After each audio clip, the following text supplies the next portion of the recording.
हरे कृष्णा। हम श्रीमद् भगवद गीता के 7वें अध्याय भगवद ज्ञान इसके 15वें श्लोक को पढ़ रहे हैं और इस पर आज हमारा पहला दिवस है।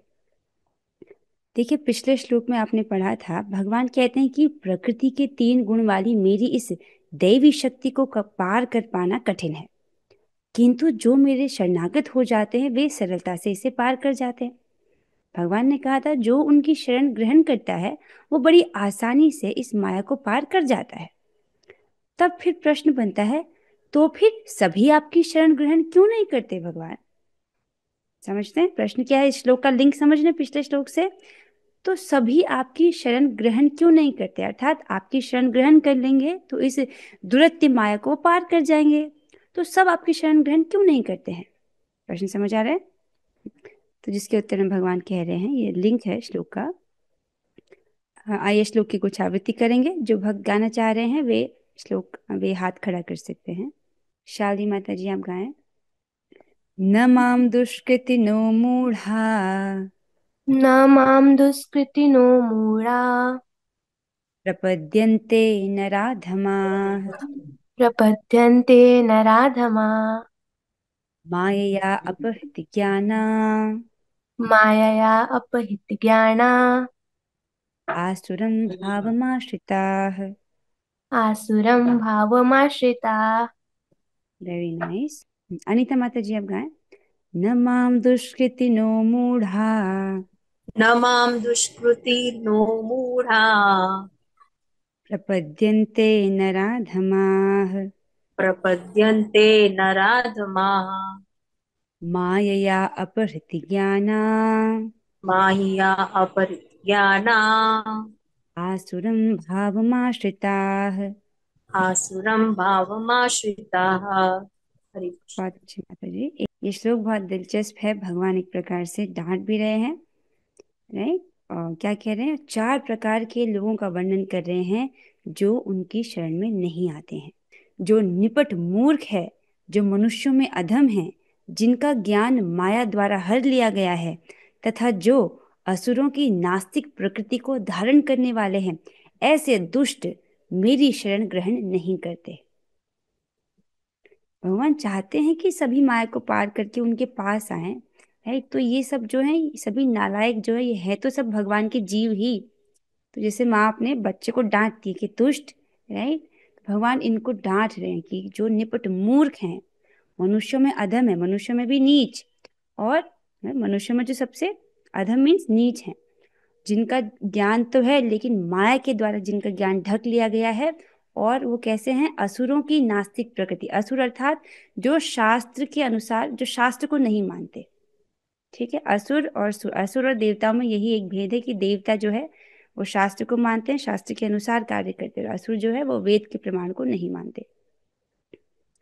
तो असुरों की नास्तिक प्रकृति को धारण करने वाले हैं, ऐसे दुष्ट मेरी शरण ग्रहण नहीं करते। स्पष्ट हो रहा होगा। आइए हम अन्वय की ओर बढ़ते हैं। दुष्कृतिनः अर्थात दूषित कर्म करने वाले अथवा दुर्भाग्यशील व्यक्तिगण। ऐसे व्यक्ति जो दूषित कर्म करते हैं, तो दूषित कर्म करेंगे तो उनके जीवन में दुर्भाग्य ही आएगा। तो ऐसे जो व्यक्ति हैं दुष्कृतिनो। मूढ़ा अर्थात विवेक शून्य व्यक्तिगण। विवेक शून्य समझते हैं? जिनके पास बुद्धि ही नहीं है, मूढ़। मूढ़ शब्द को आप समझिए, मूर्ख। मूढ़ मतलब मूर्ख व्यक्ति, जिसके पास बुद्धि नहीं है। फिर कहते हैं नराधमा। नर मीन्स मनुष्य और अधम मीन्स नीच, तो मनुष्यों में नीच, नराधमा व्यक्तिगण। ठीक है? और फिर चौथा कौन है? माया अपहृत ज्ञाना, अर्थात माया के द्वारा विलुप्त ज्ञान वाले व्यक्तिगण, अर्थात जिनका जो ज्ञान है वो माया के द्वारा अपहृत, माया के द्वारा ढक लिया गया है। ऐसे लोग वो क्या करते हैं? और आसुरम भाव आश्रित एवं आसुर भाव युक्त व्यक्तिगण, जो जो व्यक्ति जिन्होंने आसुरी स्वभाव का आश्रय लिया है, ऐसे जो व्यक्ति हैं, माम मेरा अर्थात भगवान श्री कृष्ण का, न प्रपद्यन्ते आश्रय नहीं ग्रहण करते हैं। नहीं? तो जो लोग भगवान की शरण में नहीं आते तो वो इन्हीं 4 कैटेगरी में से होते हैं। उनके जीवन में कुछ ना कुछ पाप है जो उनको पीछे खींच रहा है, इसलिए भगवान की शरण में वो नहीं जा रहे हैं। आइए एक बार वापस से श्लोक पर आइए आप। न माम दुष्कृतिनो मूढ़ा, जो जो मूढ़ा है अर्थात मूर्ख है, दुष्कृतिनो अर्थात दुष्ट व्यक्ति है, और प्रपद्यन्ते नराधमाः, प्रपद्यन्ते अर्थात शरण नहीं ग्रहण करते, प्रपद्यन्ते में शरण ग्रहण करना, न भगवान ने ऊपर लगा दिया, नहीं, राइट, तो न प्रपद्यन्ते अर्थात शरण ग्रहण नहीं करते, किसकी, मां, मेरी अर्थात भगवान की। और कौन, नराधमा, जो मनुष्य में अधम है और वो लोग भी। और कौन, माया अपहृत ज्ञान, जिनका ज्ञान माया के द्वारा ढक लिया गया है, ऐसे आसुरिम स्वभाव के जो आश्रित हैं, जिन्होंने आसुरी स्वभाव का आश्रय ग्रहण किया, ऐसे जो दुष्ट लोग हैं वो भगवान की शरण में नहीं आते हैं। ठीक है, तो जैसे भगवान ने कहा था कि माया को तरना आसान है, कैसे, जो भी उनकी शरण ग्रहण करता है माया को तर जाता है, लेकिन ये 4 प्रकार के जो व्यक्ति हैं ये जो है माया को कभी पार नहीं कर पाते। क्यों? क्योंकि ये भगवान की शरण ही ग्रहण नहीं करते हैं, तो बार बार जो है इनको कष्ट ही कष्ट भोगना पड़ता है।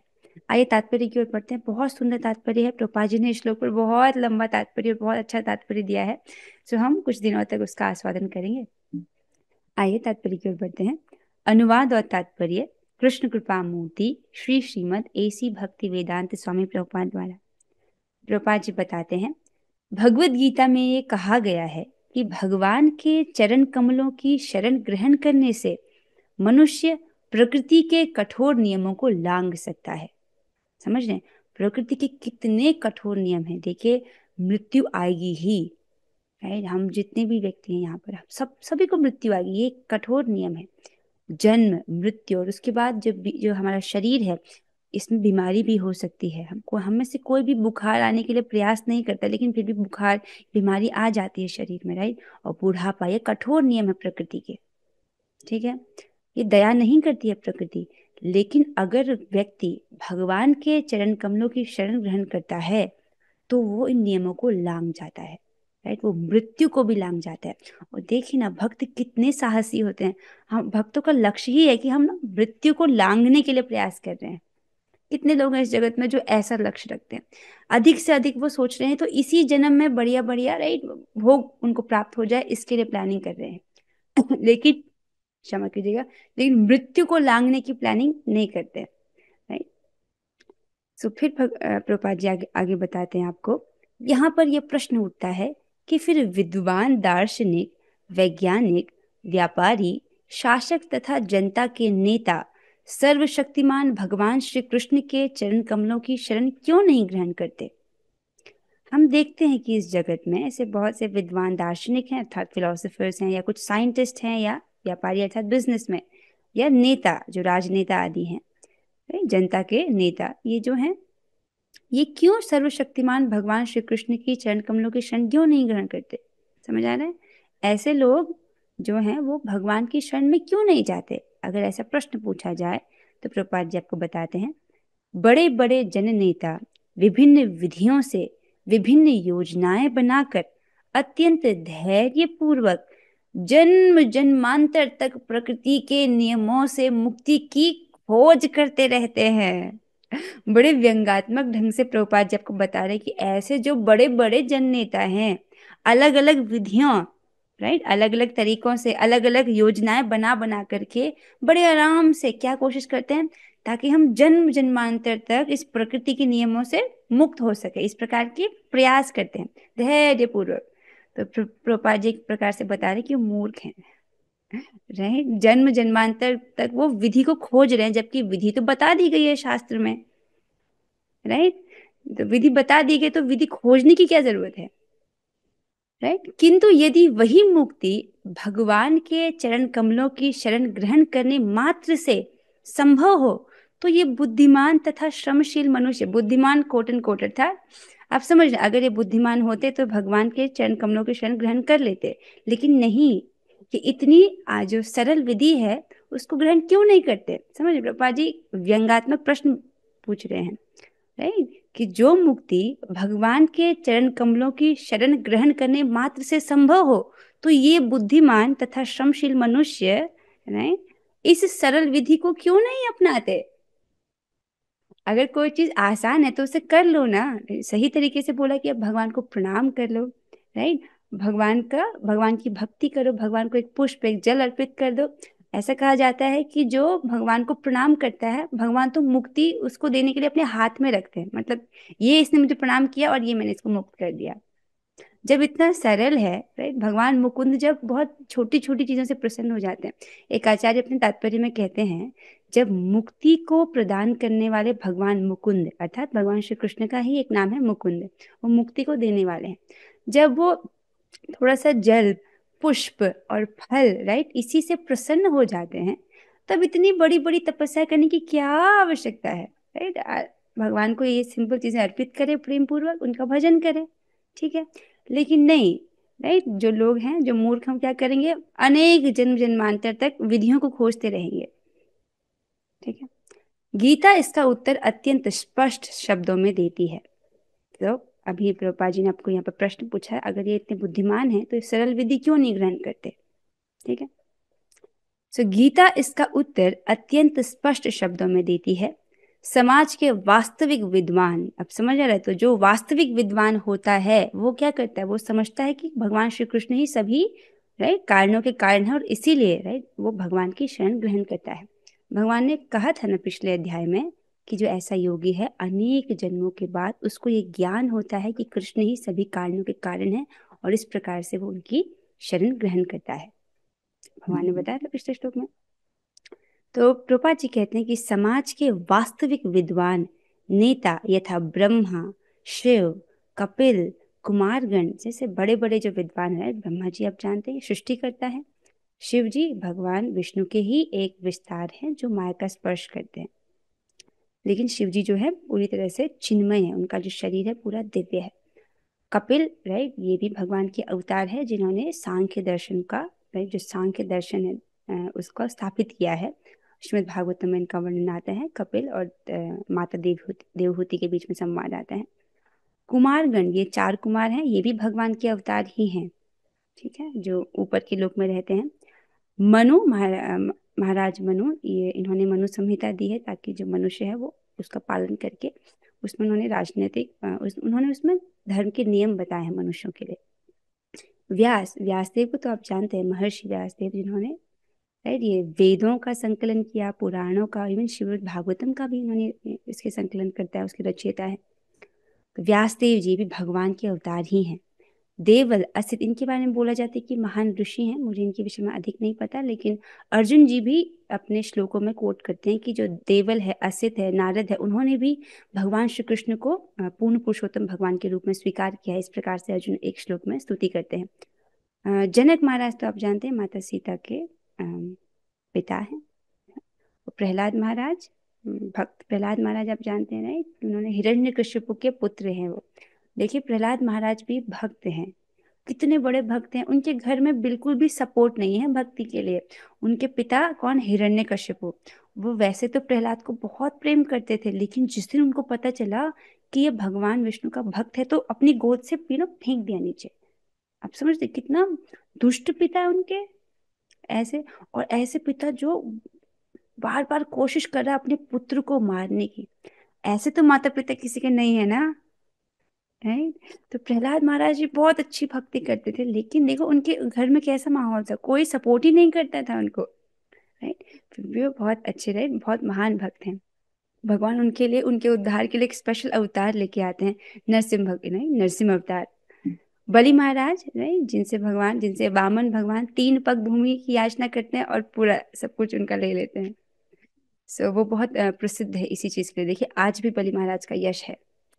तथा उनके पश्चात माधवाचार्य जी, ये भी प्रमुख वैष्णवाचार्य हैं, जिन्होंने, देखिए पहले अद्वैतवाद के लिए बोला जाता था ना, अद्वैतवाद, जो अद्वैतवादी हैं वो कहते थे एक ही तत्व है ब्रह्म, सब कुछ ब्रह्म है, इस प्रकार से कहते थे। लेकिन माधवाचार्य जी ने उनका खंडन किया, नहीं, 2 तत्व है, राइट, ये भगवान और जीव का तत्व अलग अलग है, उन्होंने उसकी स्थापना की।